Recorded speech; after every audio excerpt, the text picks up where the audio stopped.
Kabupaten Kota seluruh Indonesia yang hadir pada hari ini. Izin kami menyampaikan hasil dari konsolidasi nasional Komisi 1 yang kemarin secara bersama-sama kami sudah diskusikan secara detail dan juga secara mendalam. Jadi ada deep learning kami kemarin melakukan inform Bapak Ibu sekalian. Yang pertama, hasil dari rekomendasi Komisi pertama Rancangan Rencana Strategis Investment 2025-2029 serta wajib belajar 13 tahun dan pemerataan kesempatan pendidikan untuk semua. Jadi dari kemarin rancangan kami atau hasil rekomendasi kami terkait dengan penguatan kebijakan itu ada di 3 poin. Yang pertama adalah diakses, yang kedua adalah mutu dan juga tata kelola. Di segi akses, kami menekankan kepada penyediaan akses bagi wilayah tanpa satuan pendidikan. Karena terus terang saja di daerah-daerah masih banyak wilayah-wilayah kecamatan yang terpencil yang tidak mendapatkan akses baik itu dari satuan pendidikan PAUD, kemudian di sekolah dasar maupun di sekolah menengah. Dan juga di yang kedua, rekomendasi penguatan kebijakan kami adalah didukung dengan mengoptimalisasikan pembimbingan dan peningkatan mutu guru sehingga strategi pembelajaran dapat berjalan dengan baik. Dan yang ketiga adalah di sisi tata kelola. Di sisi tata kelola otomatis kami harus mensinergikan atau kita semua harus mensinergikan bagaimana nanti kebijakan pusat terkait dengan pengelolaan dari anak putus sekolah maupun belajar 13 tahun dan juga sinergi dengan pemerintah daerah, satuan pendidikan dan juga pelibatan atau kolaborasi dari masyarakat dan termasuk dengan orang tua. Kemudian di praktek baiknya, alhamdulillah kemarin sudah banyak praktek baik dari daerah-daerah yang kemudian kami kompilasi sehingga menjadi rujukan bagi seluruh kabupaten, kota maupun provinsi yang ada di Indonesia. Pertama adalah di kelembagaan regulasi infrastruktur dan manajemen, khususnya untuk internalisasi urgensi ATS dan 1 tahun prasekolah ke LPJMD dan dokumen perencanaan daerah lainnya. Seperti itu intinya. Kemudian didukung dengan penganggaran. Jadi kemarin ada beberapa praktik baik dari yang diungkapkan dari beberapa kabupaten kota, bahwasanya untuk penanganan ATS dapat dan juga untuk PAUD prasekolah itu dianggarkan kalau yang provinsi dari dana pos daerah, kemudian kalau dari kabupaten ada juga yang menganggarkan dari pos kabupaten, seperti itu. Berikutnya adalah di sumber daya pendidikan, beberapa praktek baik itu sudah menggerakkan seluruh guru PANOP untuk menyisir area-area atau kecamatan-kecamatan di mana di situ terdapat anak-anak putus sekolah.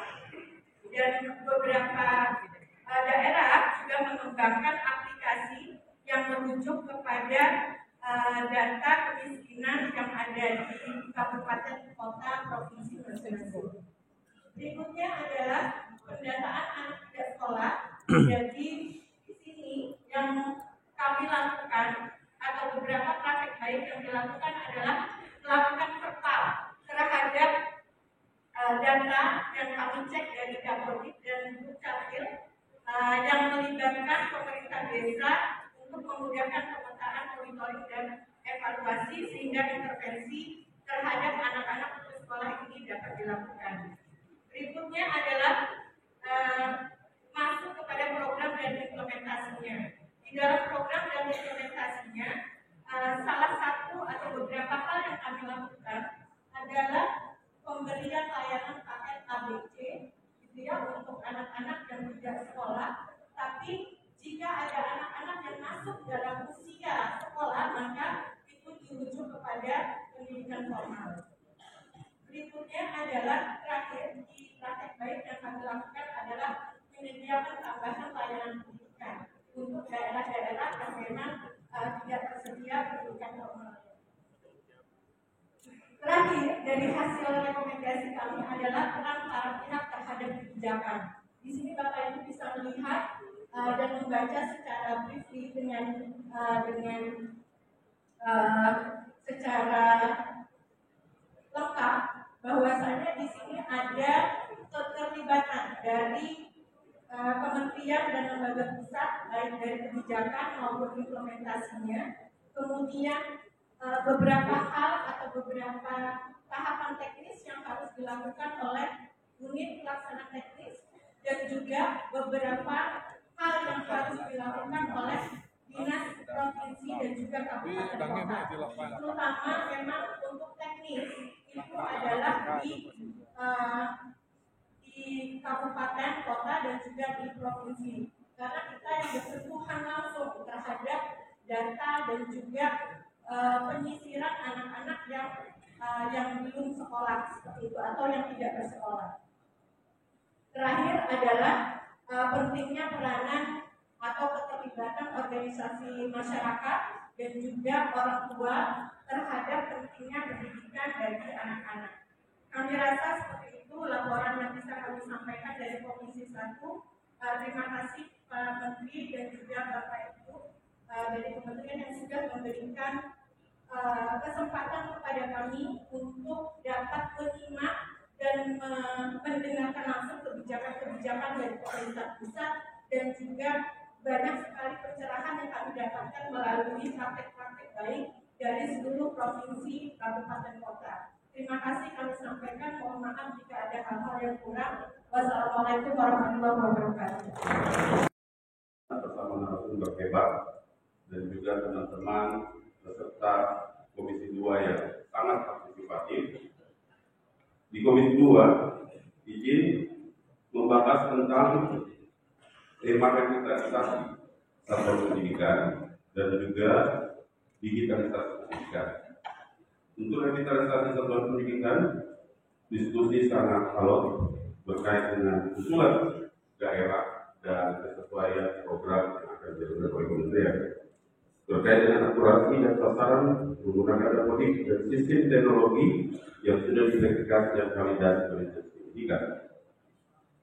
Pelaksanaan program revitalisasi tidak menggunakan mekanisme swot kelola tipe 1, tipe 2, tipe 3, dan tipe 4 sebagaimana pada peraturan kepala LKPP nomor 3 tahun 2021. Mekanisme akan dilakukan sesuai dengan juknis yang akan disampaikan pada saat sosialisasi revitalisasi satuan pendidikan.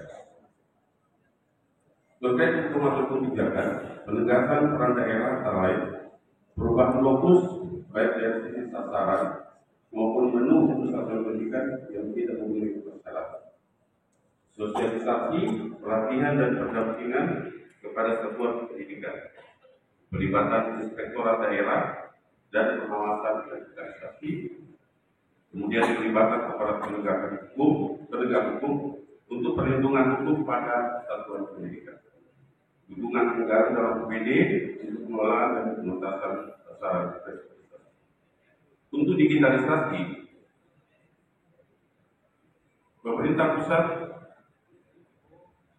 memiliki keberpihakan anggaran untuk wilayah 3T termasuk dengan penyediaan infrastruktur listrik dan internet. Ini yang menjadi perhatian dari teman-teman. Dan untuk daerah-daerah yang telah menyelenggarakan pengadaan smartphone disesuaikan dengan kebutuhan dan ketersediaan anggaran. Adapun praktik baik telah dilaksanakan oleh beberapa pemerintah daerah dan pada fungsinya adalah melibatkan masyarakat dan juga inspektorat daerah dan perlindungan hukum oleh kejaksaan. Dan yang terpenting adalah peran terhadap kebijakan. Untuk kementerian lembaga di pusat dalam hal ini Kementerian Pendidikan, yaitu memberikan arah dan dukungan kebijakan, menentukan peta jalan, penuntasan dan pemenuhan sarana, menetapkan petunjuk teknis, petunjuk pelaksanaan dan atur surat edaran, melakukan sosialisasi program, melakukan kerjasama dengan KPK, melakukan mitigasi risiko, gangguan dari luar dan melakukan pengawasan. Sementara dinas, provinsi dan kabupaten kota dituntut untuk menyiapkan dukungan anggaran dalam APBD untuk pengelolaan dan penuntasan secara. Kemudian dinas, provinsi, kabupaten kota sebagai motor utama pelaksanaan pengelolaan di lapangan. Berikutnya, melakukan mitigasi risiko gangguan dari luar, dan terakhir melakukan penguatan pendampingan kembali ke satuan pendidikan terkait program revitalisasi. Demikian laporan yang dapat kami sampaikan. Terima kasih kepada Pak Menteri dan seluruh jajaran yang telah memberikan kesempatan kepada seluruh dinas provinsi dan kabupaten untuk bisa memberikan suaranya, memberikan aspirasinya, saran dan kritikan yang telah disajikan dalam pembahasan komisi. Demikian yang dapat kami sampaikan. Terima kasih. Bila taufiq wal hidayah. Wassalamualaikum warahmatullahi wabarakatuh. Waalaikumsalam. Tentang sistem penerimaan murid baru. Adapun penguatan kebijakan yang kami hasilkan dari sidang Komisi 3, yang pertama adalah analisis daya tampung oleh pemerintah daerah dalam tahap perencanaan SPNB dan pengujian dapodik sesuai dengan daya tampung yang diumumkan pada saat pengumuman pendaftaran sebagai upaya transparansi pelaksanaan SPNB. 2. Pengelolaan daya tampung sekolah negeri dengan menyusun rencana percepatan pembangunan USP dan atau FKB dan revitalisasi satuan pendidikan di daerah kekurangan daya tampung dengan mempertimbangkan sebaran sekolah swasta dan angka pertumbuhan penduduk. 3.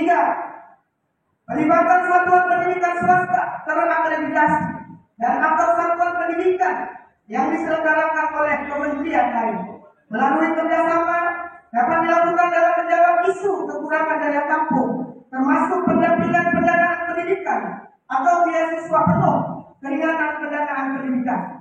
4. Pemerintah daerah dapat memberikan bantuan pendidikan kepada calon murid di satuan pendidikan swasta yang tidak dapat ditampung di satuan pendidikan negeri. 5. Perlu sinkronisasi dengan Kemenak terkait jadwal, mekanisme dan regulasi pelaksanaan SPNB ini. Karena beberapa pengalaman kita Pak Menteri di daerah bahwa Kemenak yang mengatur juga tentang murid ini mengambil start sesuai dengan jadwal kita, mereka lebih dulu.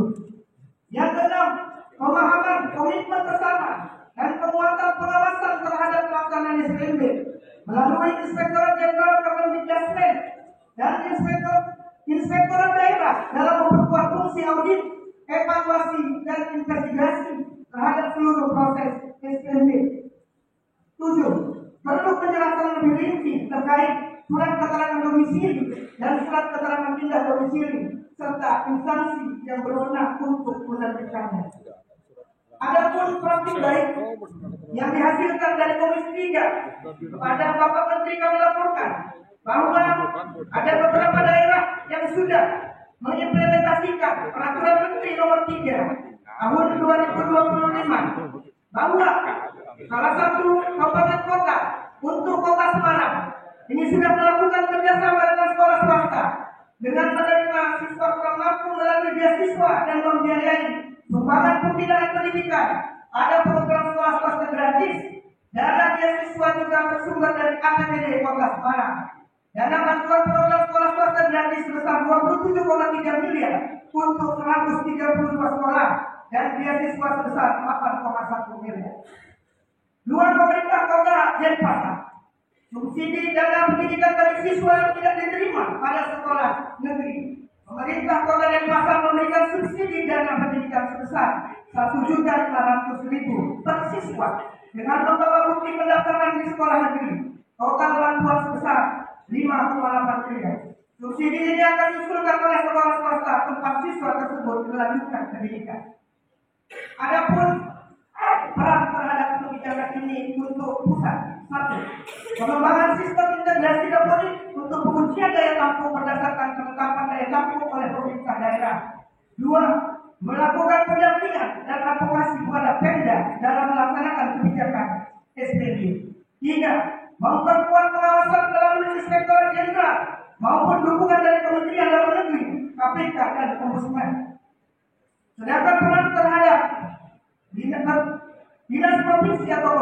kota. 1. Melakukan analisis daya tampung dan meniput data daya tampung pada Depodik. 2. Memastikan daya tampung sesuai dengan daya tampung yang diumumkan pada pengumuman pendaftaran SPMB. Tidak melakukan kerjasama penyaluran calon murid yang tidak tertampung di sekolah negeri ke swasta atau madrasah.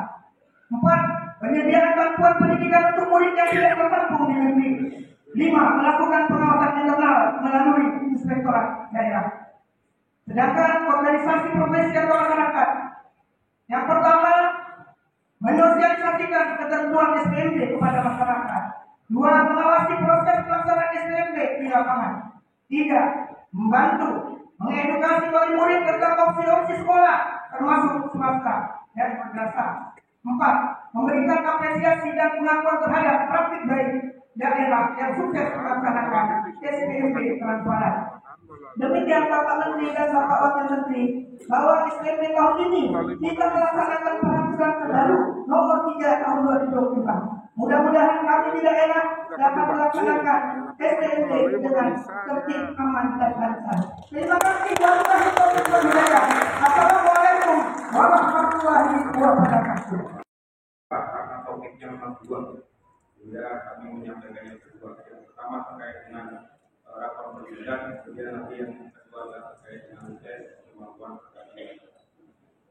Hasil rekomendasi dari Komisi 4 terkait dengan rapor pendidikan, yang pertama terkait penguatan kebijakan, bahwa disampaikan pentingnya penegasan bahwa asesmen nasional bertujuan untuk mengevaluasi sistem pendidikan dan bukan untuk menilai individu. Yang kedua, pemerintah daerah dapat memaksimalkan pemanfaatan rapor pendidikan untuk memetakan kondisi mutu pendidikan di wilayah mereka. Diperlukan analisis secara mendalam terhadap data rapor pendidikan untuk melakukan prioritasasi perbaikan, baik di tingkat satuan pendidikan maupun di wilayah kabupaten kota bahkan sampai level kecamatan. Yang ketiga, sinergitas perencanaan daerah dan satuan pendidikan di wilayah akan memaksimalkan upaya perbaikan dan pemberantasan mutu di wilayah tersebut.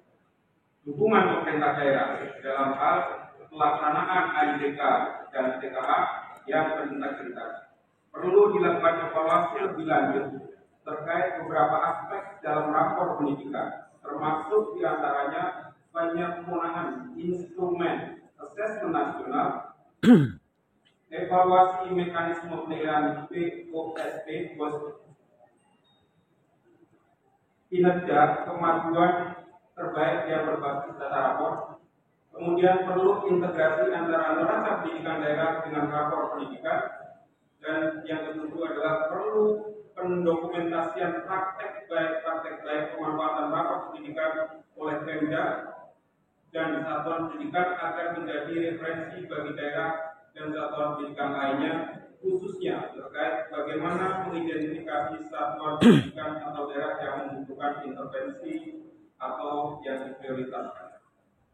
Praktek baik yang muncul dalam diskusi antara lain dari Provinsi Nusa Tenggara Barat, Provinsi Jawa Tengah, dan Provinsi Aceh, yakni berupa intensitas rapat koordinasi dengan pemerintah daerah dan analisis data rapor pendidikan melalui analisis kesenjangan yang diturunkan dari angka gap pada kabupaten kota diturunkan sampai pada level kecamatan, sehingga prioritas intervensinya akan fokus pada daerah-daerah yang memang sangat membutuhkan intervensi atau urgensi yang untuk diprioritaskan. Kemudian dari Provinsi Aceh ini salah satu praktek lainnya adalah upaya untuk mengawal AN yang berintegritas. Ini dilakukan dari adanya tekanan-tekanan dari pimpinan wilayahnya. Kemudian BPU peran terhadap kebijakan untuk Kementerian Lembaga Pusat, penguatan advokasi dan pendampingan terhadap pemerintah daerah dan satuan pendidikan terkait pemanfaatan rapor pendidikan, khususnya tentang bagaimana menganalisis data dalam rapor pendidikan serta bagaimana melakukan upaya perbaikan menyesuaikan konteks kebutuhan dan kondisi daerah dan satuan pendidikan. Perlunya evaluasi lebih lanjut tentang instrumen assessment nasional untuk meningkatkan reliabilitas dan kualitasnya. Dinas Pendidikan Provinsi melakukan pemantauan pelaksanaan AN yang berintegritas, mendorong pemanfaatan data dan rapor pendidikan sebagai evaluasi dan perbaikan pada satuan pendidikan di wilayahnya, dan ketiga, pendokumentasian praktek baik pemanfaatan rapor pendidikan oleh satuan pendidikan untuk saling berbagi dengan satuan pendidikan lainnya di wilayah tersebut. Kemudian Dinas Kabupaten Kota pemantauan pelaksanaan AN yang berintegritas, mendorong pemanfaatan data rapor pendidikan sebagai evaluasi dan perbaikan satuan pendidikan di wilayahnya, serta pendokumentasian praktek baik pemanfaatan rapor pendidikan oleh satuan pendidikan dan saling berbagi dengan satuan pendidikan lainnya di wilayah tersebut. Benarnya antara provinsi dan kabupaten lain di wilayah. Yang terakhir, rapor pendidikan diharapkan berperan juga memberikan peran pada organisasi profesi, masyarakat dan komunitas atau media, sehingga partisipasi semesta benar-benar bisa memanfaatkan rapor pendidikan sebagai komoditas. Jadi rapor pendidikan bisa sebagai komoditas untuk mendorong terjadinya partisipasi semesta, setidaknya adalah dari Bapeda, Dinas Pendidikan, dan tentunya adalah Kemenhan. Sehingga bersama-sama dengan pemerintah daerah dapat melakukan upaya perbaikan kondisi mutu layanan pendidikan di wilayahnya, dan bersama-sama dengan pemerintah daerah melakukan pemantauan pelaksanaan assessment nasional. Akan dilanjutkan dengan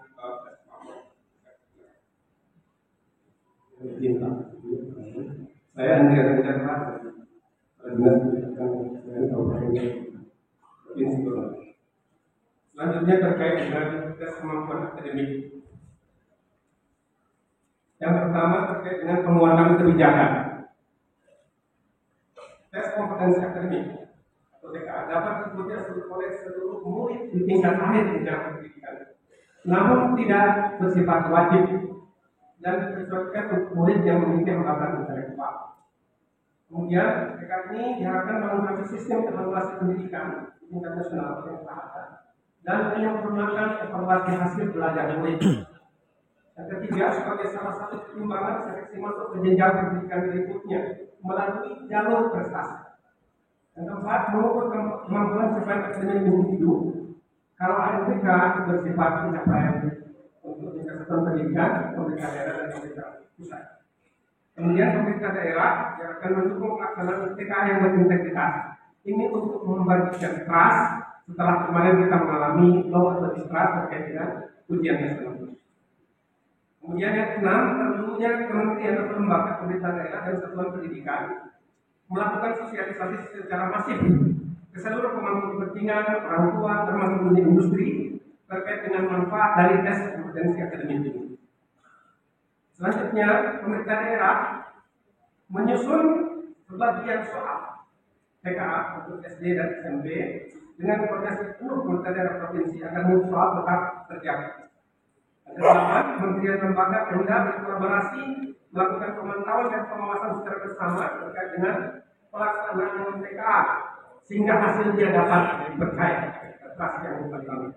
Kemudian yang ke-9, pelaksanaannya harus kredibel, berintegritas dan objektif, akan memberikan dampak yang positif bagi penggunaan hasil TKA. Selanjutnya ada praktek baik, karena ini baru akan dilaksanakan, belum ada praktek baik, tapi dalam pelaksanaan sosialisasi terkait dengan rancangan peraturan menteri ini mendapat sambutan yang sangat positif dari pemerintah daerah. Adapun peran terhadap para pihak, peran dari para pihak terhadap kebijakan ini yang pertama, pemerintah pusat dalam hal ini kementerian dan lembaga perlu melakukan sosialisasi terkait dengan kebijakan ini ke pemerintah daerah, termasuk pada unsur kementerian agama yang ada di daerah. Kemudian melakukan kolaborasi dan koordinasi terkait pelaksanaannya, menetapkan pihak pedoman sampai penyusunan soal, kemudian melakukan pengolahan serta menentukan hasil dan memantau dan mengukur bersama evaluasi bersama dalam pelaksanaan yang dilaksanakan. Adapun dinas provinsi diharapkan melakukan koordinasi pendampingan dalam penyusunan soal, khususnya untuk TKA SMP dan SD. Kemudian dinas provinsi menyiapkan sarana prasarana penyelenggaraan TKA untuk SMA, SMK dan satuan pendidikan khusus. Kemudian menetapkan pengawas dalam rangka pelaksanaan TKA untuk jenjang SMK, SMA dan SMK, serta melakukan persiapan pemantauan, pengawasan dan evaluasi terhadap pelaksanaan TK. Selanjutnya pemerintah kabupaten kota menyusun sebagian soal TK SD dan SMP, menetapkan pengawas dalam pelaksanaannya, menyediakan sarana prasarana terkait penyelenggaraan TK jenjang SD SMP, paket C, paket B, dan paket A, serta melakukan persiapan pemantauan, pengawasan, dan evaluasi terhadap pelaksanaan TK. Adapun organisasi profesi, masyarakat, komunitas, dan media memberikan masukan terkait pelaksanaan dan pemanfaatan TKA, serta bersama-sama dengan pemerintah daerah dalam pengawasan terhadap pelaksanaan TKA. Demikian, terima kasih. Assalamualaikum warahmatullahi wabarakatuh. Kami menyimak pemaparan dari Direktur Jenderal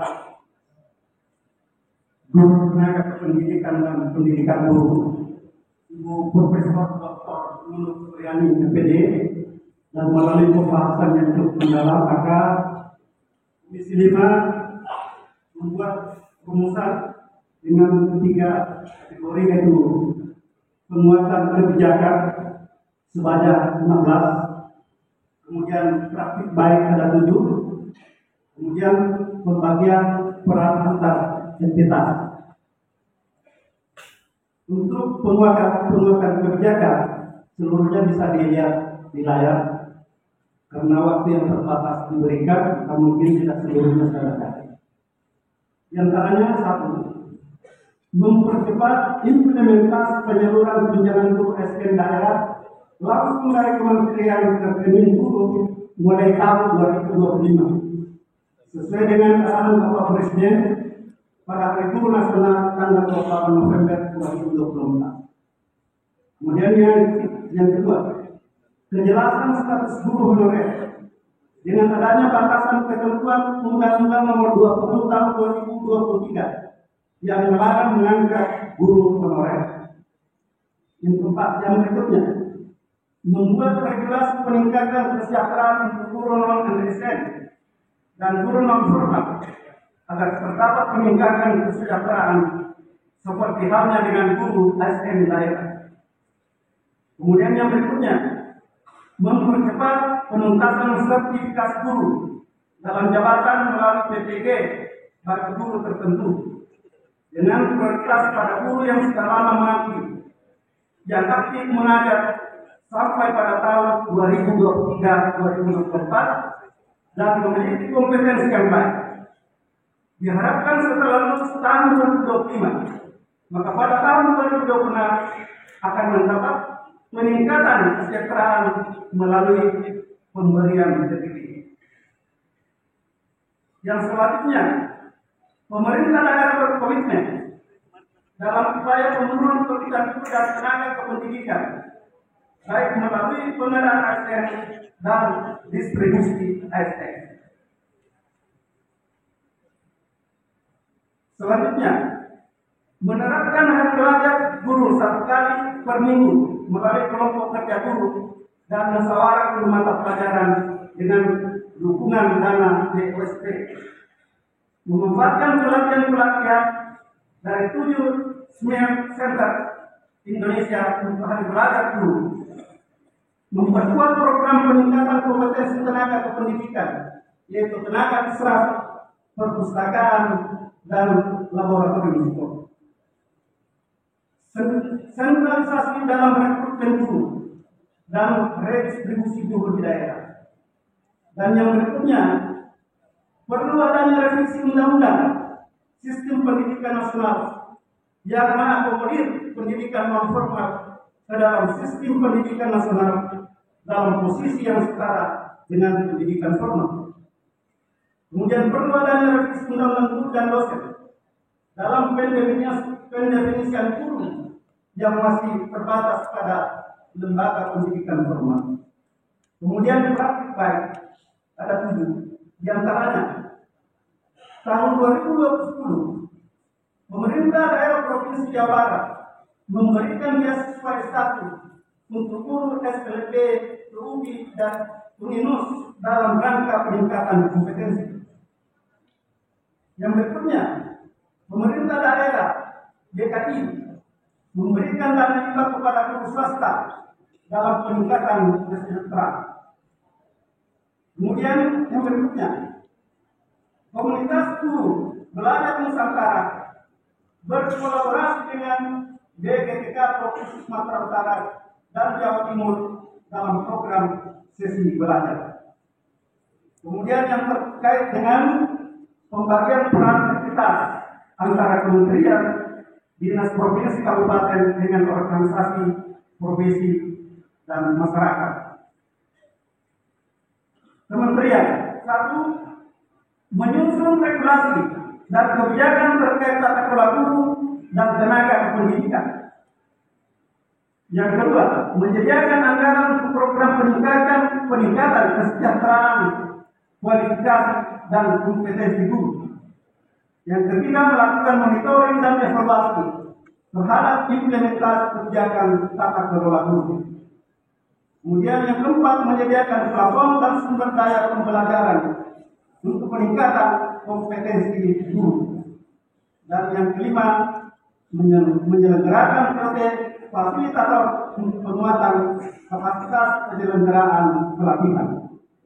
Kemudian peran dinas pendidikan provinsi dan kabupaten kota ada 9, diantaranya melakukan pemetaan kebutuhan guru dan tenaga kependidikan serta pengangkatan status guru selaku kewenangan sebagai PPK.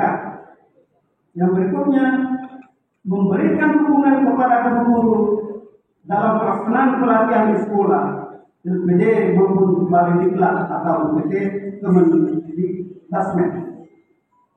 Mengalokasikan anggaran dari APBD untuk mendukung program peningkatan kompetensi guru. Yang berikutnya, mempercepat pemenuhan peningkatan kualifikasi akademik S1 D4 bagi guru melalui IDKR. Dan yang berikutnya, menginventarisasi kebutuhan guru pada satuan pendidikan di daerah untuk rekomendasi sasaran peserta program PTG bagi calon guru. Kemudian peran organisasi profesi, masyarakat dan komunitas dan media ada 3. 1, mensosialisasikan regulasi dan kebijakan terkait tata kelola guru dan tenaga kependidikan. Yang kedua, menyampaikan masukan perbaikan kebijakan tata kelola guru dan tenaga kependidikan. Dan yang ketiga, ikut serta dalam peningkatan kompetensi guru. Demikian rumusan yang telah diambil oleh Komisi 5 yang membahas tentang tata kelola guru dan status kependidikan guru. Lebih kurangnya saya mohon maaf. Terima kasih. Assalamualaikum warahmatullahi wabarakatuh. Dilaksanakan kemarin terkait dengan layanan pendidikan di wilayah 3T dan pendidikan inklusif. Dalam hal ini bertindak sebagai ketua komisi yaitu Bapak Tartamo Tarkin dari Dirjen Diksi PKPLK dan juga dimoderasi oleh Bapak Muhammad Haski dari Sesdijen. Kemudian dari koordinator perumus ada Bapak Direktur, ada Bapak Barudin, Ibu Nahiana, Bapak Ibu Murniawan dan juga Bapak Wasaryadi. Kami dari Komisi 6 terdiri dari 38 orang dan juga anggota perumus ada 8. Penguatan kebijakan. Yang pertama adalah menguatkan kebijakan terkait afirmasi pendidikan layanan khusus dan pendidikan jarak jauh. Kemudian yang kedua adalah mendorong kebijakan yang sinergis dan relevan baik di tingkat pusat maupun daerah. Kemudian yang ketiga adalah menguatkan peran dan kolaborasi multi pihak. Yang keempat adalah meningkatkan kompetensi pendidik dan tenaga pendidikan. Yang kelima, meningkatkan kemampuan satuan pendidikan. Mohon izin terkait dengan poin 1, di sana ada pendidikan jarak jauh, sebagaimana yang telah sampai saat ini beberapa pemerintah provinsi, kabupaten kota telah melaksanakan berbagai program dan kegiatan yang mungkin selama ini sudah berjalan. Hanya mungkin kami merekomendasikan kepada Bapak Menteri dan jajaran kiranya pendidikan jarak jauh ini adalah menjadi kebijakan di tahun 2026. Kenapa? Yang pertama adalah materi pembelajaran yang terstruktur dan mandiri. Kemudian ada platform pembelajaran jarak jauh secara daring. Kemudian ada media komunikasi dan interaksi yang efektif. Kemudian ada dukungan teknis dan akademik. Yang berikutnya ada penilaian dan konferensi dan adaptif. Yang berikut guru yang kompeten dalam pembelajaran daring. Kemudian murid yang mandiri dan termotivasi. Yang terakhir adalah evaluasi dan peningkatan yang berkelanjutan. Adapun praktik baik yang selama ini sudah berjalan, yang pertama itu ada di SMP Negeri 7 Muarakama, UTK Negara dalam hal ini ada program The Sapiat School. Kemudian ada Sekolah Kristen Kaum Kudus Kota Padang. Yang ketiga ada Rumah Prestasi. Yang keempat ada SMA Negeri 1 Gedangan. Saya lupa memastikan di sini ada beberapa contoh praktik baik yang dilaksanakan oleh pemerintah Kabupaten Sorong Selatan dan juga pemerintah Kabupaten Maibrat di bawah Barat Daya, yaitu pendidikan sekolah sepanjang hari atau SSA yang selama ini sudah dilaksanakan. Kemudian ada peran terhadap kebijakan. Yang pertama adalah pemerintah pusat. Kemudian ada dinas pendidikan provinsi, ada dinas pendidikan kabupaten kota dan juga organisasi. Yang menjadi kami garis bawahi adalah yang peran organisasi. Kenapa?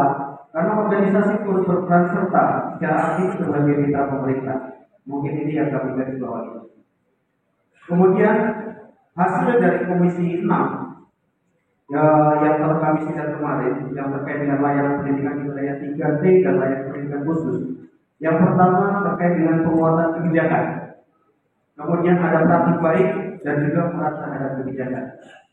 Itu yang menjadi atensi kami di Komisi 6 pada kemarin sore. Yang selanjutnya mungkin akan dilanjutkan oleh Ibu Waida. Silakan. Terima kasih Pak Sukanto dari Dinas Pendidikan dan Provinsi Papua Barat Daya. Izin Pak Menteri, saya Bu Waida dari Dinas Pendidikan Provinsi Sulawesi Tenggara. Pada saat rapat pembahasan Komisi 6 kemarin, kami itu sempat melakukan dialog interaktif untuk menyerap aspirasi dari Bapak Ibu semua dari daerah. Saya akan membacakan izin hasil dari dialog interaktif yang kami laksanakan pada saat rapat pembahasan Komisi 6 kemarin. Yang pertama, tema apa yang menjadi isu strategis di daerah Bapak Ibu terkait layanan afirmasi pendidikan di daerah 3T. Yang bilang 3 yang terbanyak berdasarkan hasil kemarin itu yang pertama adalah akses terhadap satuan pendidikan, yang kedua sarana dan prasarana pendidikan, yang ketiga adalah pendidik. Pertanyaan berikutnya, mengenai tema apa yang menjadi isu strategis di daerah Bapak Ibu terkait penyelenggaraan pendidikan inklusif. Yang pertama adalah penguatan unit layanan disabilitas, dan yang kedua adalah penyediaan dan penyiapan guru pendidikan khusus. Pertanyaan yang ketiga, tema apa yang menjadi isu strategis di daerah Bapak Ibu terkait penanganan APS. Yang pertama adalah validitas dan verifikasi data APS, dan yang kedua adalah eksploitasi anak. Untuk selanjutnya, Bapak Ibu, karena waktunya sudah selesai, mungkin pembahasannya itu bisa dibaca saja. Sudah disampaikan itu mengenai diskusi kelompok tentang pendidikan inklusif.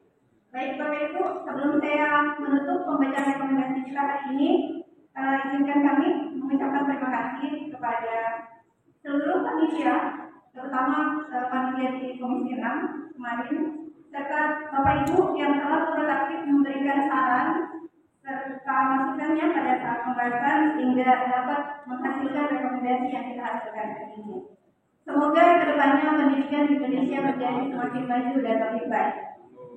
Partisipasi semesta, wujudkan pendidikan bermutu untuk semua. Wabillahi taufiq wal hidayah. Assalamualaikum warahmatullahi wabarakatuh. Waalaikumsalam warahmatullahi wabarakatuh. Untuk kita sudah diterima oleh Pak Menteri. Oke, Bapak bersama kita dulu. 1, 2, 3, 4, 1. Dan terima kasih. muatan kebijakan.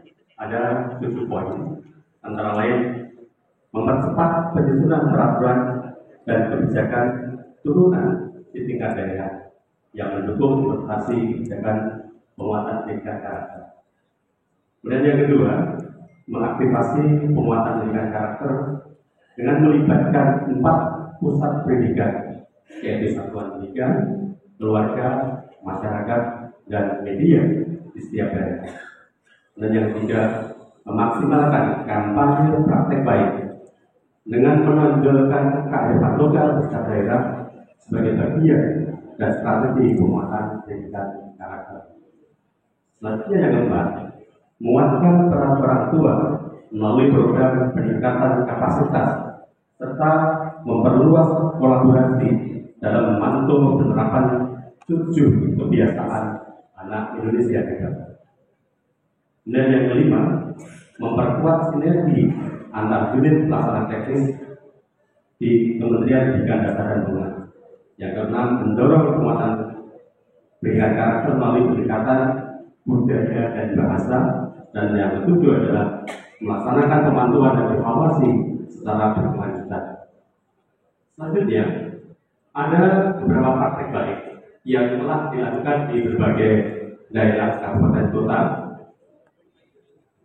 Antara lain praktek baik dari Kabupaten Biak Numfor, yaitu respon cepat pemerintah daerah dalam menindaklanjuti kebijakan gerakan 7 kebiasaan anak Indonesia hebat ke dalam surat edaran Sekda tentang implementasi 7 kebiasaan anak Indonesia hebat pada satuan pendidikan di lingkungan pemerintah daerah Kabupaten Biak Numfor. Kemudian juga ada dari Kota Blitar. Kota Blitar mempunyai pembiasaan penguatan pendidikan karakter melalui pulang sekolah anjur ngaji atau mengasah jati diri. Program ini merupakan kebiasaan kegiatan positif saat pulang sekolah seperti beribadah, menekuni minat bakat, dan bermasyarakat dalam menciptakan antara orang tua. Selanjutnya juga ada dari Kota Surakarta. Salah satu program penguatan pendidikan karakter pada pendidikan Surakarta adalah adanya kegiatan saber berjur, yaitu sarapan bersama tiap Jumat, yang di dalamnya ada beberapa nilai-nilai yang bisa dikembangkan, antara lain nilai karakter yang muncul adalah nilai religius, sehat, berbagi, bersamaan, serta tanggung jawab. Juga ada dari Kota Tarakan, yaitu penguatan lingkungan belajar yang aman, nyaman, dan menggembirakan dengan beberapa satuan pendidikan Kota Tarakan. Salah satunya adalah pengembangan aplikasi Lapor Pak. Kemudian juga ada dari Kota Cilegon, yaitu penguatan pendidikan karakter di Kota Cilegon yang menjadi program unggulan. Di antaranya adalah gerakan anak PAUD main tradisional atau disebut disingkat GEMAS. Juga ada program Squaji, yaitu program sekolah tanggap bencana di Kota Cilegon. Selanjutnya Bapak Ibu, izinkan juga akan sampaikan peran pihak-pihak terhadap kebijakan. Yang pertama adalah dari kementerian atau lembaga pusat melakukan advokasi dan fasilitasi kepada pemerintah daerah, kemudian melakukan inovasi kebijakan penguatan karakter, melaksanakan sosialisasi dan peningkatan kapasitas bagi guru dan tenaga pendidikan, mengoptimalkan kolaborasi dengan berbagai kementerian atau lembaga, mengoptimalkan sinergitas UPT Kemendikbudrismen, mengembangkan sistem informasi, monitoring dan evaluasi terkait implementasi dan dampak kebijakan, serta memberikan apresiasi kepada pemerintah daerah. Sedangkan peran dari dinas provinsi dan kabupaten kota relatif sama. Yang pertama mengusulkan penetapan kebijakan kepada kepala daerah, kemudian melakukan inovasi kebijakan, memperkuat ekosistem pendidikan dengan pelibatan satu pusat pendidikan, lalu melaksanakan advokasi, sosialisasi, edukasi, dan peningkatan kapasitas, melaporkan hasil monitoring dan evaluasi, menyusun rencana aksi, kemudian memberikan apresiasi kepada satuan pendidikan. Kemudian yang terakhir, peran dari organisasi profesi atau masyarakat komunitas serta media adalah berperan aktif dalam advokasi sosialisasi, pelatihan, dan pendampingan untuk mendukung implementasi kebijakan penguatan karakter di satuan pendidikan dan komunitas lainnya, serta mengembangkan model-model penguatan karakter dan memproduksi media kreatif untuk memperkuat kesadaran dan gerakan penguatan karakter. Demikian Bapak Ibu telah saya sampaikan hasil rekomendasi Komisi 7 yang membahas tentang pendidikan karakter. Mohon maaf segala kekurangan. Akhiri bila kita berkendaya. Assalamualaikum warahmatullahi wabarakatuh. Waalaikumsalam. Pak Menteri, laporan dari perwakilan Komisi 7 silakan diawalikan 127 yang 321. Bahasa Indonesia, lestarikan bahasa daerah, kuasai bahasa asli. Kita semua memulainya ya Ibu Bapak, dimohon mengikutinya. Siap, Ibu Bapak? Siap. Utamakan bahasa Indonesia, lestarikan bahasa daerah, kuasai bahasa asli. Terima kasih.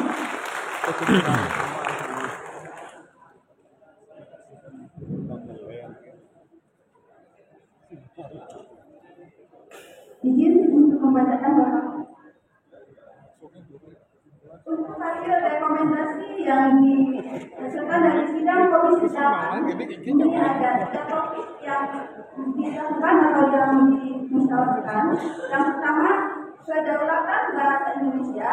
Yang kedua, peningkatan literasi berbasis bahasa sastra. Yang ketiga, penguatan revitalisasi bahasa daerah. Adapun hal-hal yang dibahas, penguatan kebijakan. Yang pertama, penguatan uji kemahiran berbahasa Indonesia atau UKBI sebagai instrumen standar nasional. Pada hal ini, dalam pengangkatan ASN itu merupakan jadi prasyarat untuk dijadikan sebagai syarat dalam pengangkatan ASN.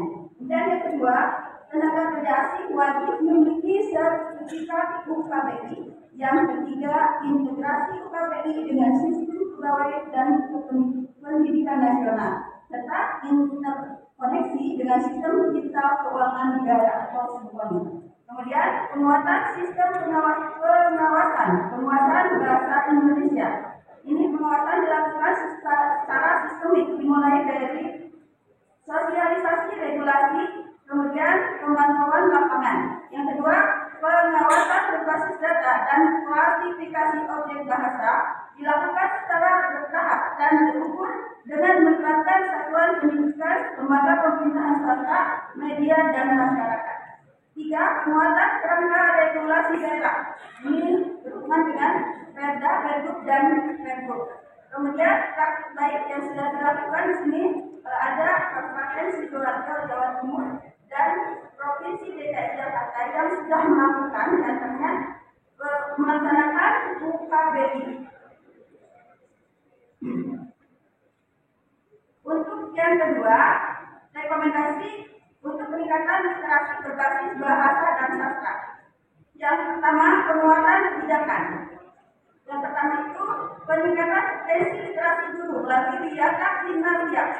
Kemudian yang dilakukan adalah pelatihan Biaka Kinerja berupa model pelatihan konseptual dan aplikasi berbasis praktik untuk meningkatkan keterampilan guru dalam menerapkan praktik literasi berkelanjutan di kelas. Kedua, integrasi literasi dalam asesmen nasional dan rapor pendidikan. Kemudian yang lainnya, penguatan akses dan pemanfaatan buku bacaan bermutu. Ini dilakukan pencetakan dan digitalisasi buku bacaan. Kemudian pemutahiran dan penerimaan buku dan pelibatan oleh bahasa dalam fasilitasi distribusi, pelatihan, dan pendampingan penggunaan bahan bacaan. Kemudian penjaminan buku literasi dan pendalaman aktivitas membaca yang meliputi penjaminan buku program literasi, penguatan penghayatan aktivitas membaca, dan program peningkatan kemampuan membaca dasar untuk siswa di daerah 3T berbasis komunitas literasi binaan badan bahasa. Praktik baik yang sudah dilakukan Dan di sini ada dari Dinas Pendidikan Negara dan Pendidikan Layak Umum. Mungkin bisa Ibu Bapak lihat di tayangan. Kemudian yang ketiga, penguatan revitalisasi bahasa daerah. Yang pertama yang dilakukan ini adalah penguatan regulasi dan dukungan anggaran. Yang pertama, mendorong pemerintah daerah dan DPRD untuk menyusun dan menetapkan perda dan pergub tentang perlindungan bahasa dan sastra daerah. Yang kedua, pemerintah pusat mendukung regulasi daerah dengan menerbitkan regulasi payung hukum nasional dan dukungan teknis serta anggaran. Yang ketiga, Dinas Pendidikan Provinsi dan Kabupaten dan Kota menganggarkan secara khusus kegiatan revitalisasi bahasa daerah dalam program tahunan mereka. Kemudian yang membentuk infrastruktur perlindungan bahasa daerah. Yang pertama, membentuk bidang khusus dalam struktur dinas pendidikan yang menangani perlindungan bahasa dan sastra daerah. Yang kedua, menyusun standar kurikulum nasional tentang pembelajaran bahasa daerah sebagai rujukan penyusunan muatan lokal bahasa daerah. Yang ketiga, penguatan SDM bahasa daerah dan kolaborasi pendidikan. Yang meliputi membuka jurusan pendidikan bahasa daerah di perguruan tinggi untuk mencetak tenaga pengajar. Yang kedua, memasukkan bahasa daerah sebagai mata kuliah pilihan di semua program studi bahasa di perguruan tinggi. Yang ketiga, memberdayakan maestro, budayawan, dan guru utama dalam pembelajaran bahasa daerah di satuan pendidikan. Keempat, menyediakan formasi ASN untuk lulusan program studi bahasa daerah sebagai guru bahasa daerah.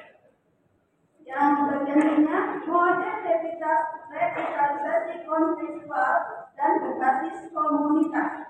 Yang pertama, menyesuaikan model revitalisasi berdasarkan kantong bahasa daerah masing-masing. Yang kedua, meningkatkan kolaborasi antara dinas pendidikan, komunitas literasi, komunitas budaya dalam membangun aktivitas pelestarian berkelanjutan. Kemudian yang ketiga, perluasan gerakan revitalisasi, mengadakan kegiatan serupa FPBI atau Festival Penerbang untuk tinggal SMA SMK sederajat agar berkesinambungan pelestarian bahasa berlanjut di usia remaja. Praktik baik yang sudah dilakukan ini sudah dilaksanakan oleh Dinas Pendidikan Kota Surakarta, kemudian di Kabupaten Sumedang juga ada, di Tapanuli Utara, Pandeglang Banten, dan Universitas Sumatera Utara dan Universitas Pasundan. Demikian laporan hasil sidang Komisi 8 yang sudah kami lakukan ikut ini. Nah, untuk selanjutnya saya berikan terima kasih. Wassalamualaikum warahmatullahi wabarakatuh. Waalaikumsalam. Ini bahasa daerah Indonesia. Selanjutnya laporan masyarakat pada waktu ini. Terima kasih sekali lagi pimpinan dari kelompok 8. Baik, terima kasih.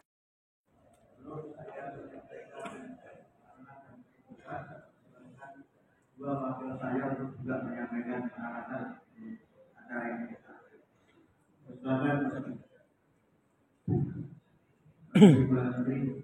Assalamualaikum warahmatullahi wabarakatuh. Selamat pagi dan salam sejahtera untuk kita semua. Ini komisinya ada 8. Angka 8 ini diedit dengan Bapak Presiden 08. Dan juga angka 8 ini juga sebenarnya diedit dengan Pak Menteri karena beliau lahir akhir tahun 1968. Agak tidak nyambung juga. Pertama, terima kasih kepada semua peserta konferensi nasional. Juga terima kasih kepada perwakilan masing-masing komisi yang sudah menyampaikan laporan komisinya. Yang sudah bertungkus-tungkus hingga larut malam, akan sampai dini hari ya. Jadi saya dari jam 1 pagi. Ya. Ini yang disampaikan tadi adalah hasil pergulatan bersih Bapak Ibu semua. Tentu harapannya rekomendasi yang informasi tadi itu bisa menjadi agenda bersama untuk kita laksanakan di tingkat masing-masing. Menurut hemat saya ada 3 hal hikmah atau pesan moral yang bisa kita petik dari kegiatan konsolidasi nasional pada 3 hari ini. Pertama, tentunya forum ini semakin memberikan keutuhan pemahaman bagi Bapak Ibu, terutama dari dinas pendidikan, mengenai program-program prioritas yang menjadi komitmen di Kementerian Pendidikan Dasar dan Menengah. Tentu ini juga mengklarifikasi pemahaman-pemahaman yang kurang pas mengenai program-program prioritas yang selama ini berkembang di media, terutama di media sosial, yang mungkin ada biasnya bahkan ada distorsinya. Untuk forum ini ingin menjelaskan untuk persoalan kebijakan-kebijakan prioritas kementerian, sehingga harapannya Bapak Ibu semua menjadi jembatan komunikasi kami di daerah masing-masing agar tidak terjadi kesimpang siuran informasi mengenai kebijakan-kebijakan tersebut. Yang kedua, tentu harapan kita forum ini semakin membulatkan tekad Bapak Ibu semua untuk sama-sama mensukseskan program-program prioritas, karena ini bukan soal kepentingan Kemendikbud, tetapi soal kepentingan bersama. Hari ini adalah bulan April dan identik dengan bulan otonomi daerah. Tanggal 25 April adalah hari otonomi daerah, dan salah satu inti dari khotbah adalah desentralisasi pendidikan. Kita tahu komitmennya urusan pendidikan menjadi urusan bersama, urusan konkuren antara pusat dan daerah. Oleh karena itu,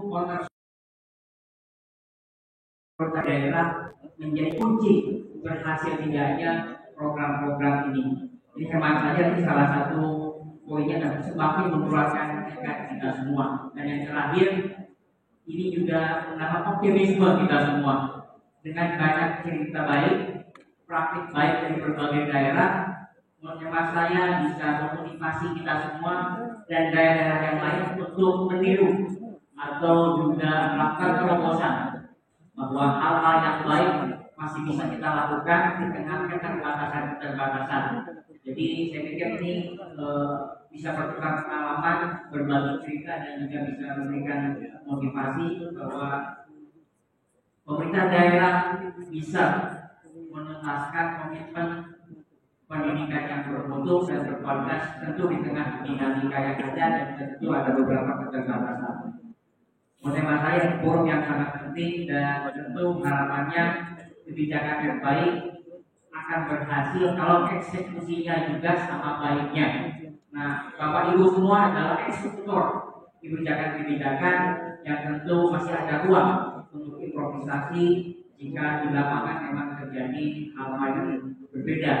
Ada konteks yang berbeda, ada situasi yang berbeda, dan harapan kami Bapak Ibu semua bisa melakukan inovasi dan improvisasi sepanjang itu bisa mencapai tujuan utama, yaitu pemerataan pendidikan. Terakhir, partisipasi semesta yang terus kita dorong di kementerian ini hanya mungkin bisa terwujud kalau ada mobilisasi sumber daya pemerintah daerah, baik provinsi maupun kota dan kabupaten. Mobilisasi ini penting karena masyarakat bahwa kita adalah punya tanggung jawab bersama untuk menunaikan pendidikan. Jadi desentralisasi pendidikan yang bersifat desentralisasi itu mensyaratkan tanggung jawab kolektif antara pusat dan daerah. Kalau pusatnya semangat, daerahnya setengah hati, maka itu tidak akan maksimal, atau sebaliknya. Daerahnya semangat, pusatnya setengah hati, tidak nyambung. Jadi harapannya kita bisa gaspol Bapak Ibu semua setelah pertemuan ini kembali ke daerah masing-masing, dan kita bisa memberikan kepastian kepada para peserta didik dan juga Bapak Ibu guru bahwa pendidikan kita ini terus melaju untuk memastikan pemerataan pendidikan yang berkualitas. Terima kasih. Assalamualaikum warahmatullahi wabarakatuh.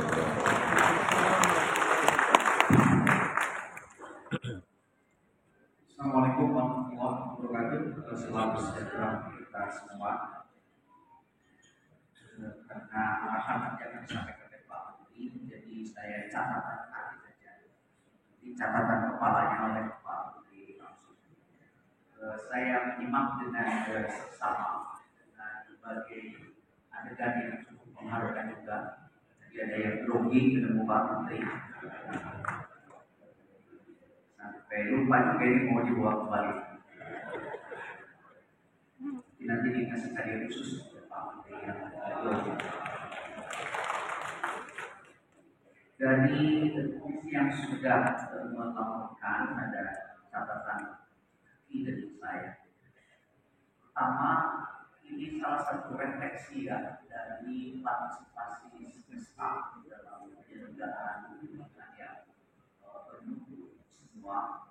Yang pada kesempatan konsolidasi kali ini dihadiri hampir oleh semua stakeholder yang terkait dengan penyelenggaraan pendidikan, khususnya dari pemerintah daerah.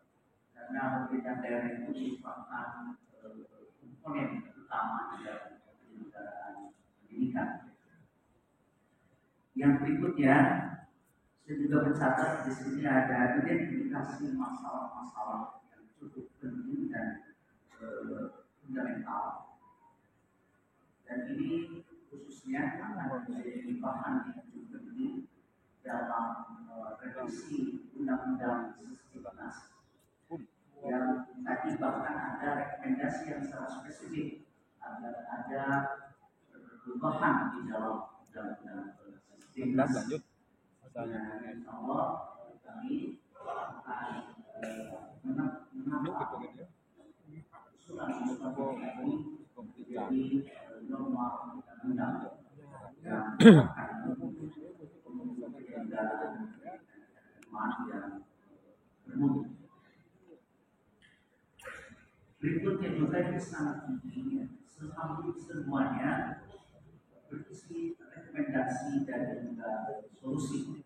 Ini satu hal yang sangat baik dan tentunya juga menjadi bahan bagi kita semua, khususnya kami. Dan ada solusi normatif yang tadi dalam diskusi dan kami catat. Catatan berikutnya, dan ini menarik juga, adalah sebuah pemahaman dan sekaligus juga kesadaran yang reflektif ya. Itu ada alokasi dan distribusi peran. Apa yang harus dilakukan oleh pusat, oleh daerah. Jadi tidak hanya usul, kemudian semuanya diserahkan ke pimpinan pusat. Ini sebuah pemahaman yang sangat baik sekali. Karena tidak mungkin bisa dilaksanakan perbaikan-perbaikan ini apabila tidak ada distribusi alokasi peran yang cukup proporsional. Ya. Saya kira itu catatan kaki dari saya. Karena saya tidak perlu memberikan catatan terlalu banyak. Karena nanti catatan yang kepalanya akan diberikan oleh Menteri. Saya tidak memberikan arahan, tapi memberikan jalan. Terima kasih Pak Menteri atas sharing perannya. Jadi ini baru tradisional juga Pak Menteri.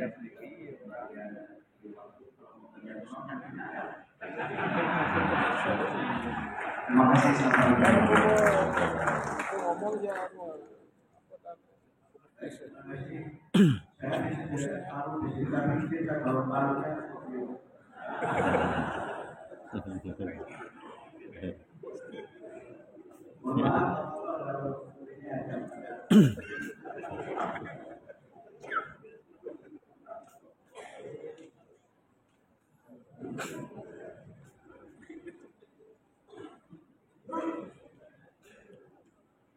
Assalamualaikum warahmatullahi wabarakatuh. Waalaikumsalam.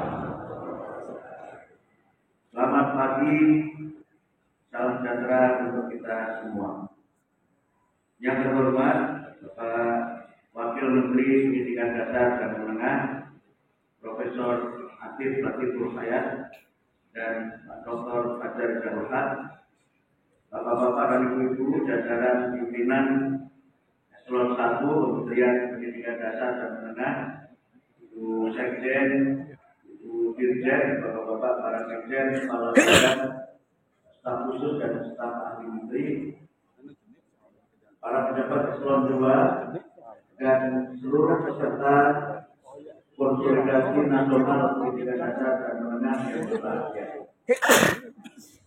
Pertama-tama, secara pribadi dan atas nama Kementerian Pendidikan Dasar dan Menengah, saya menyampaikan terima kasih kepada seluruh peserta yang telah memberikan gagasan-gagasan yang cerdas dan masukan-masukan yang bernas untuk menyukseskan pendidikan bermutu untuk semua. Terima kasih kepada seluruh panitia yang telah memberikan pelayanan yang terbaik untuk kesuksesan acara konsolidasi nasional pendidikan dasar dan menengah tahun 2025. Alhamdulillah, 3 hari kita bersama-sama mencurahkan pikiran, mencurahkan gagasan dan praktik-praktik yang terbaik untuk memajukan pendidikan nasional. Forum konsolidasi nasional ini terasa begitu indah karena kita memiliki semangat, memiliki visi dan komitmen yang sama bahwa Indonesia masa depan, Indonesia yang berkemajuan itu dapat kita wujudkan dengan pendidikan yang bermutu untuk semua. Saya menyadari betul bagaimana gagasan-gagasan hebat dan pengalaman-pengalaman yang luar biasa yang ada pada diri bapak-bapak dan ibu-ibu sekalian. Dan saya makin menyadari tentang arti pentingnya kebersamaan, arti pentingnya kita saling bergotong royong untuk dapat melaksanakan tugas dengan sebaik-baiknya. Ada sebuah buku menarik, judulnya itu New Power, yang artinya kekuatan baru atau bisa kita sebut sebagai kekuatan masa depan. Kekuatan baru, kekuatan masa depan itu adalah kekuatan yang tidak dimiliki oleh segelintir orang atau superman atau mungkin superwoman, tetapi adalah kekuatan tim atau secara klasik sering kita sebut sebagai super team. Dengan kita saling bersama-sama, kita punya kekuatan yang saya sebut itu dengan singkatan JK3 Shift. JK3 Shift ini yang pertama adalah kekuatan jaringan. Kita berjejaring, kita memiliki banyak sekali relasi. Yang relasi itu tidak sekedar dihitung dari berapa banyaknya yang kita punya, tetapi seberapa kuat kita bertemani dan juga memiliki ikatan dengan sejawat kita, dengan sahabat-sahabat kita. Kemudian K-nya adalah kolaborasi. Ini saya kira sudah sangat klasik. Sekarang kita menyadari bahwa kita perlu adanya sharing, baik itu sharing ideas atau sharing gagasan dan juga sharing sumber daya dan sharing sumber daya. Keterbatasan kita itu bisa menjadi sebuah kekuatan karena kita saling mendukung antara satu dengan yang lain, kita saling melengkapi antara satu dengan yang lainnya. Kemudian 3 shift. Shift yang pertama adalah partnership. Relasi kita antara satu dengan yang lain adalah relasi di mana kita ini meletakkan posisi yang setara, tidak meletakkan dalam posisi struktural, posisi atas dengan bawah, donor dengan resipien, Tetapi bahwa kita ini bisa maju kalau kita menempatkan posisi kita pada posisi yang setara, sehingga semua mereka itu besar atau kecil adalah partner kita, adalah mitra. Kemudian shift yang kedua adalah friendship. Kita setelah merasa setara, kita kemudian bersahabat. Kita berteman, kita berkawan. Tentu kawan dalam pengertian yang mungkin lebih bersifat psikologis daripada bersifat sosiologis. Kalau kawan dalam bersifat psikologis adalah seseorang yang kita memiliki kedekatan dengannya dan kita merasa memiliki kebebasan untuk bisa menyampaikan apapun yang menjadi pikiran, bahkan mungkin perasaan, dan bahkan mungkin kegalauan kita.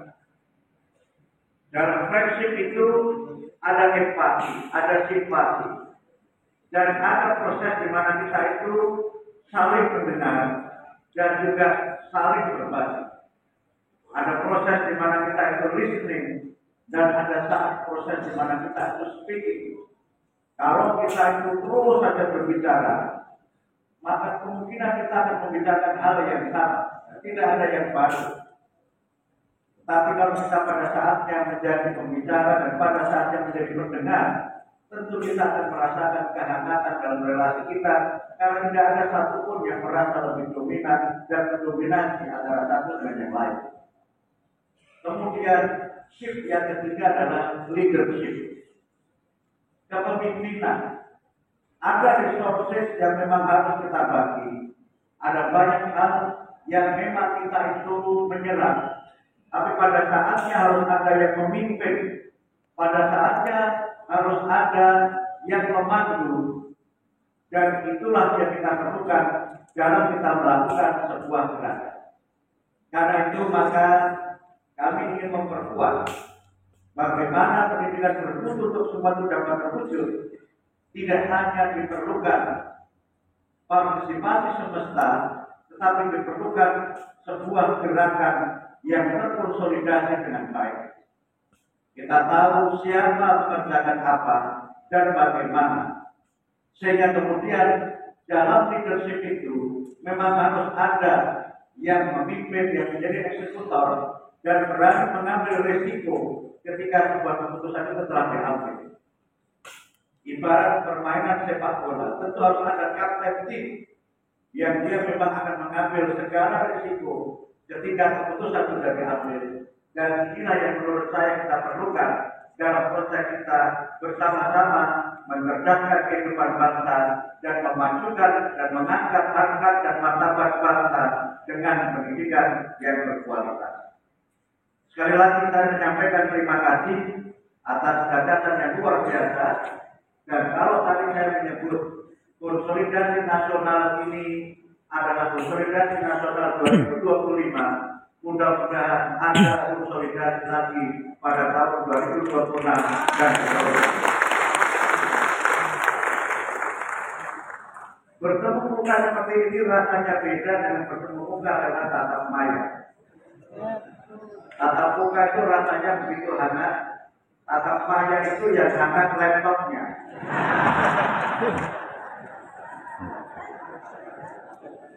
Ada sincerity, ada ketulusan dalam pertemuan ini, dan saya yakin setelah kita bertemu ini ada jaringan baru di mana kita saling tidak hanya berbagi ide, tapi juga berbagi nomor handphone, berbagi grup WA, dan mudah-mudahan setelah ini ada jaringan baru yang mungkin kita beri nama grupnya dengan konsolidasi Dikdasmen 2025.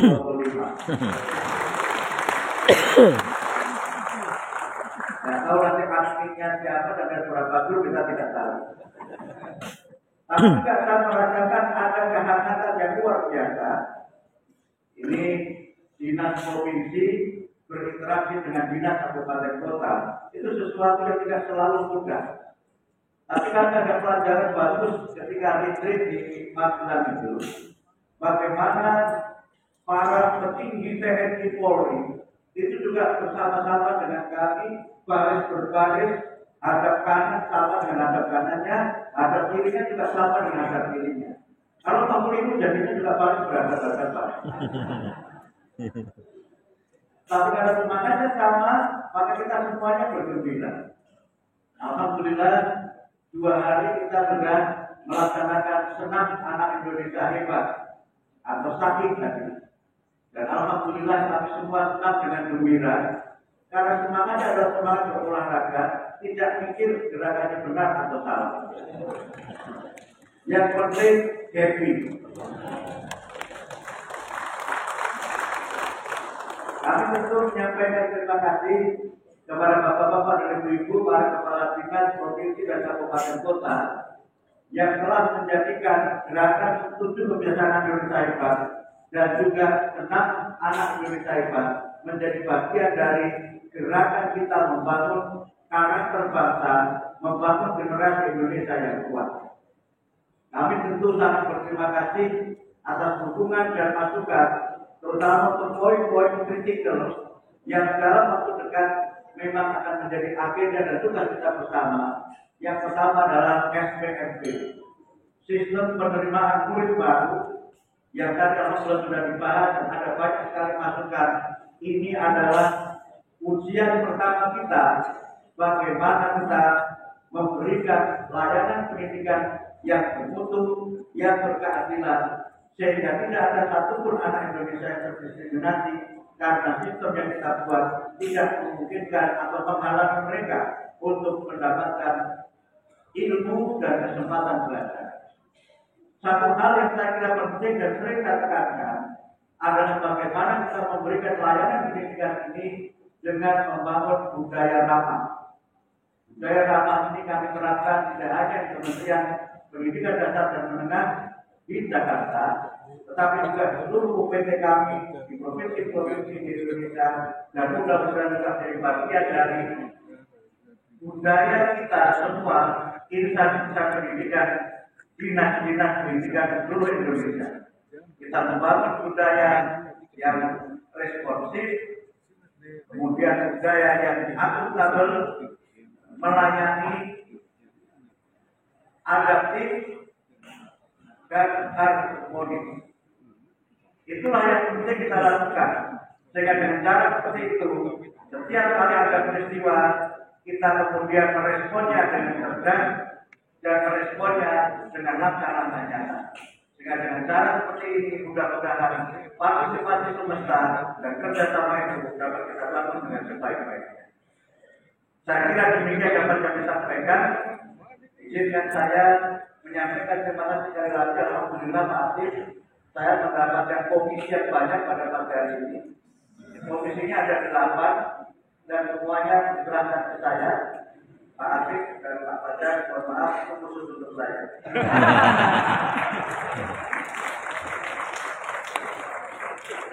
Komisinya nggak dibagi-bagi ya. Bapak Ibu sekalian, tidak lengkap kalau kita tidak berpantun. Karena tidak ada pantun, kali ini tidak ada pantun burung karena burungnya sudah terbang ke mana. Pantunnya buah durian, buah rambutan, enak disantap bersama kawan. Saya ucapkan selamat jalan, semoga selamat sampai tujuan. Terima kasih. Dengan mengundang Alhamdulillahirabbil alamin, Konsolidasi Nasional Pendidikan Dasar dan Menengah tahun 2025 secara resmi saya nyatakan ditutup. Terima kasih. Nasrullah